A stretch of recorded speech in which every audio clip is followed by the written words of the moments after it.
আজকে 2026 এর প্রথম অফলাইন ক্লাস হচ্ছে। এর গত ক্লাসটা অনলাইন হয়েছে, সেদিন বিশেষ কিছু হয়নি। সেদিন আমরা সিলেবাস গুলো সম্পর্কে আলোচনা করেছিলাম। আপনাদের সবাইকে স্বাগত। আজকে প্রথম অফলাইন ক্লাস নেবেন শ্রী দীপমিক। আজকে থিয়েটারের ইতিহাস সম্পর্কে একটা আলোচনা ভিত্তিক, যা আপনারা জানেন বা যা ও জানে, সব আমরা একটা শেয়ার করে একটা ইনক্লুসিভ ক্লাস করার চেষ্টা করব।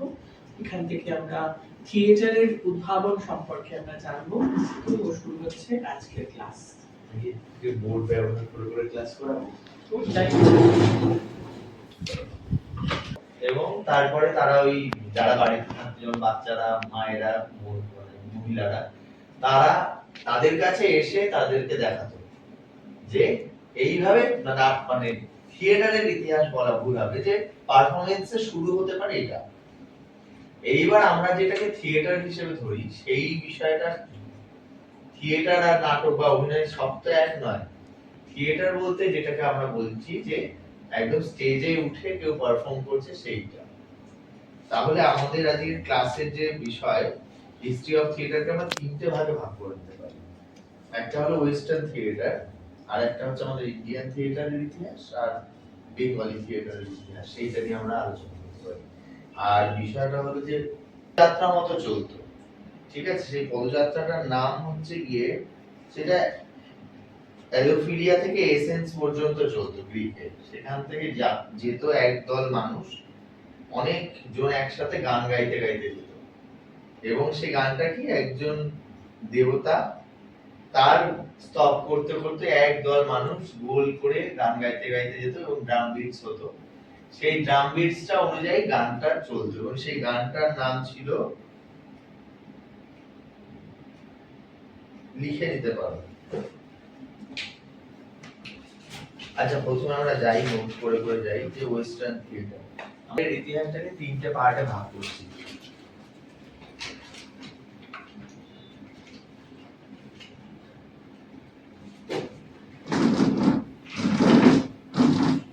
রোমের থিয়েটার কি করে হয়েছে, ঠিক আছে? গান চলতো এসে, এবং প্রদক্ষিণ করা হতো সাথে ড্রাম বিটস দিয়ে, মানে এরকম ভাবে যে কোনো ওই সময়কার ওদের যে বাদ্যযন্ত্র ছিল, সেই বাদ্যযন্ত্রকে একটা বিট দিয়ে দিয়ে তারা একটা কোরাস গান গাইতো। সেই গানটির নাম,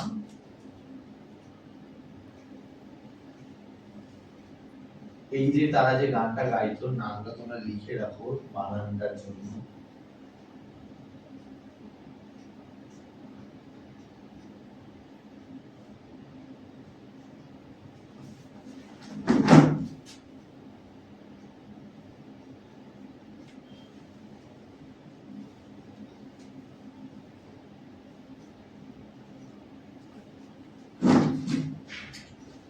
মানে এই যে এই বানানটা দিয়েছিলাম, বাস এগুলো সব বিদেশি নাম, তো উচ্চারণ গুলো এক একজন এক এক রকম ভাবে করে, তাই জন্য বানানটা লিখে দেওয়া সুবিধা। একদল মানুষ ডাইনোসসের উদ্দেশ্যে এই হাঁটতে হাঁটতে করতো, এবং যে গানটা তৈরি হতো, দিথিরাম্বাসের এই গানটি তৈরি হলো, এবং পরবর্তীতে সেটা চলতো চলতো হঠাৎ করে ওই একদল মানুষ যারা গানটা গাইতে, যেমন কি হয় যে আমরা কোনো একটা গান যখন করি, প্রার্থনা করি, প্রথম দিকে যখন হয় একরকম, পরবর্তীতে যখন রোজ করতে করতে মুখস্থ তো হয়ে যায়, প্লাস বিভিন্ন রকমের এক্সপ্রেশন বেরিয়ে আসে।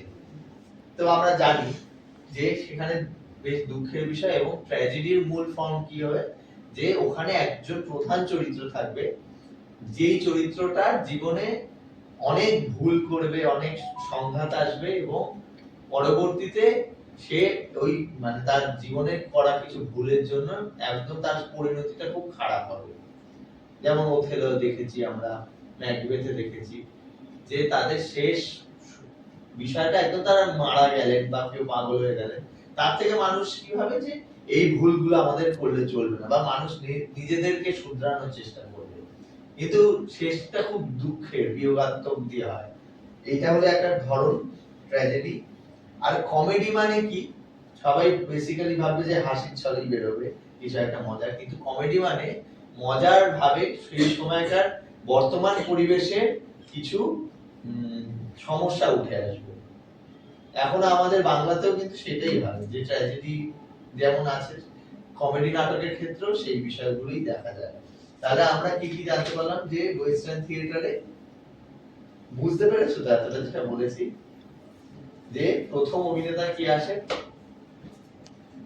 ব্যাপারটাকে দেখলেন যে এটা মানুষজন খুব গ্রহণ করছে, এবং তার রাজ্যে যদি এটাকে আরো এনরিচ করা যায় তখন দেখবেন যে মানুষের মধ্যে একতা বজায় থাকবে। যে কোনো সংস্কৃতি বা যে কোনো উৎসব কি করে, মানুষকে এক করে, এবং তখন দেখলো যে এটা একটা নতুন উৎসব, এমন একটা মাধ্যম হলো যে তার রাজ্যের সবাই খুব উৎসাহের সাথে আনন্দ পাচ্ছে এবং তারা মেতে রয়েছে, কোনো ঝুট ঝামেলার মধ্যে থাকছে না। তখন সে তৈরি করলো যে একটা 5-6 দিন ধরে চলা একটা থিয়েটার ফেস্টিভ্যাল, যেখানে হতো নাটকের প্রতিযোগিতা। এই যারা যে থেসবিয়ানরা অভিনয় করতো এবং তাদের মধ্যেই তারা আস্তে আস্তে অনেকগুলো দল তৈরি হয়ে গেছে, এবং তখন তৈরি হলো যে 5-6 দিন ধরে একটা নাটকের প্রতিযোগিতা, এবং সেই প্রতিযোগিতাটাই আস্তে আস্তে বাড়তে বাড়তে বিভিন্ন ধরনের নাটকের উৎস হলো। এই ট্র্যাজেডি, কমেডি, বিভিন্ন ধরনের থিয়েটারের সেটা মানে পারস্যে হতো। এই গ্রিক থিয়েটারের যে স্টাইল সেটা থেকে ইন্সপায়ার হয়ে পারস্যে একটা নাকওয়ালি বলে থিয়েটার শুরু হয়।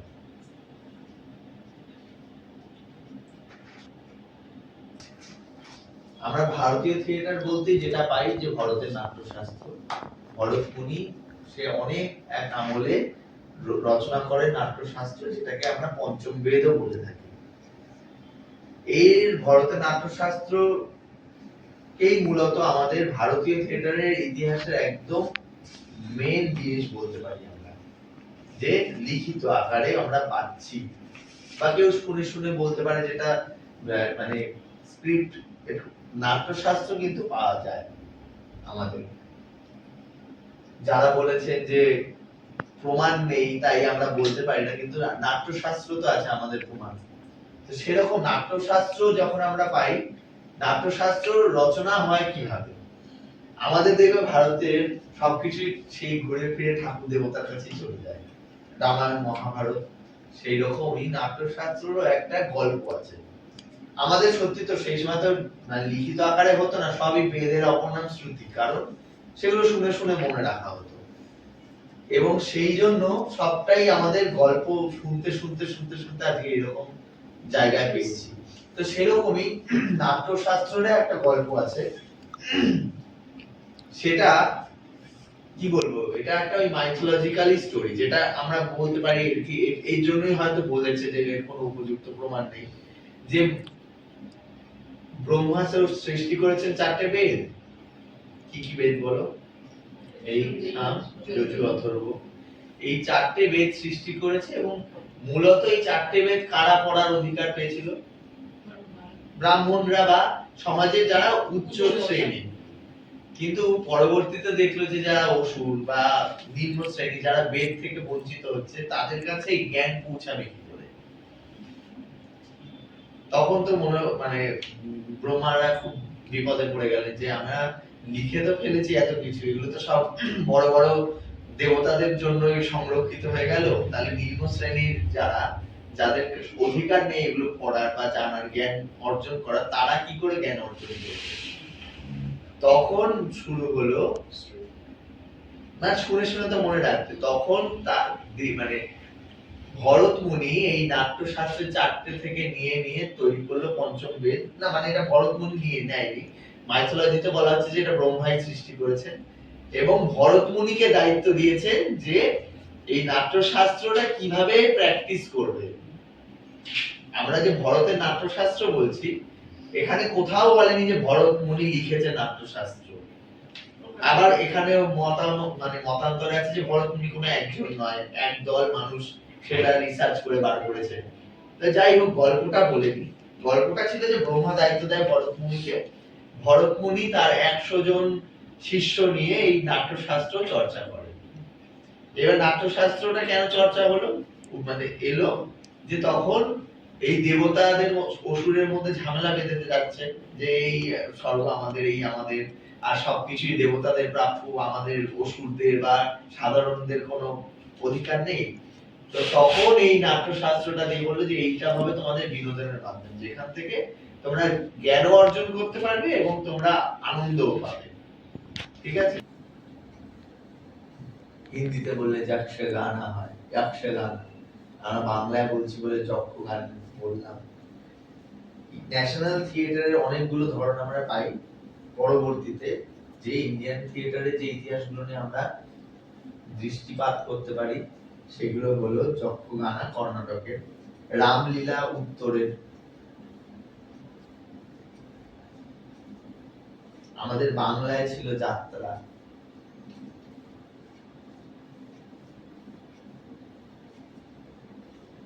কৃষ্ণাট্টম ছিল কেরালাতে, মহারাষ্ট্রের ছিল তামাশা। পরবর্তীকালে এই ফর্মগুলো আমরা আমাদের ইন্ডিয়ান থিয়েটারে দেখতে পাই।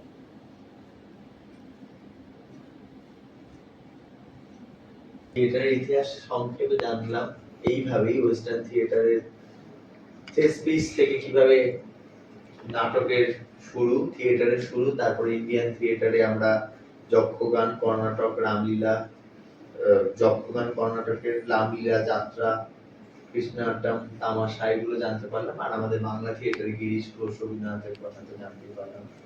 তোমরা যদি বলো তোমাদের কোনো প্রশ্ন আছে বলো, বা আরো ডিটেইলে কিছু কোনো একটা বিষয় নিয়ে পরবর্তীতে জানতে চাও কিনা এটা আরেকবার একটু বলবেন। আজকে তোমরা বিশদ শুনলে যে থিয়েটারের ইতিহাস এবং আমাদের মাস্টারমশাই ইউরোপিয়ান, ইন্ডিয়ান এবং বাংলা থিয়েটারের উদ্ভাবন নিয়ে বললেন। কিন্তু সবটাই হচ্ছে অভিনয় বা থিয়েটার যেটা হয় সেটা মানুষের অভিব্যক্তির উপরেই, এবং থিয়েটার আর জীবন তো কোথাও আলাদা নয়। তাহলে জীবনের যখন শুরু হয় সেখান থেকেই থিয়েটারের শুরু বলা যেতে পারে।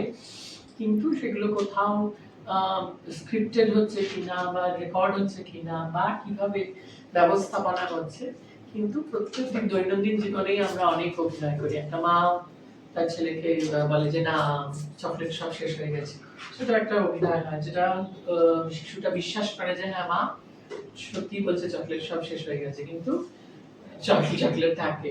তো সেখান থেকেই অভিনয় শুরু হয়।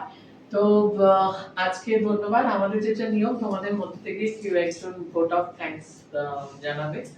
তো সুস্মিতা,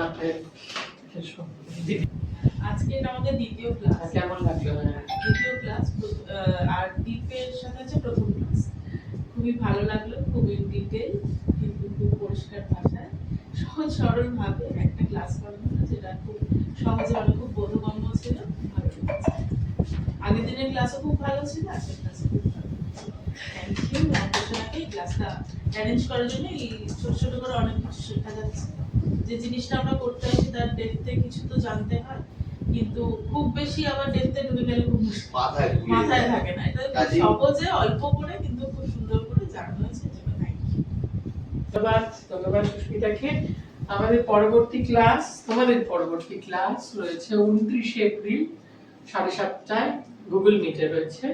সেদিনকে সম্ভবত দেবব্রত ঘোষের vocal acting 29 basic of acting আছে। অ্যাক্টিং এর বেসিক কতগুলো ভাগ আছে সেগুলো নিয়ে একটা ছোট্ট আধ ঘন্টার মতো ক্লাস, 45 মিনিটের মতো ক্লাস অনলাইনে হবে।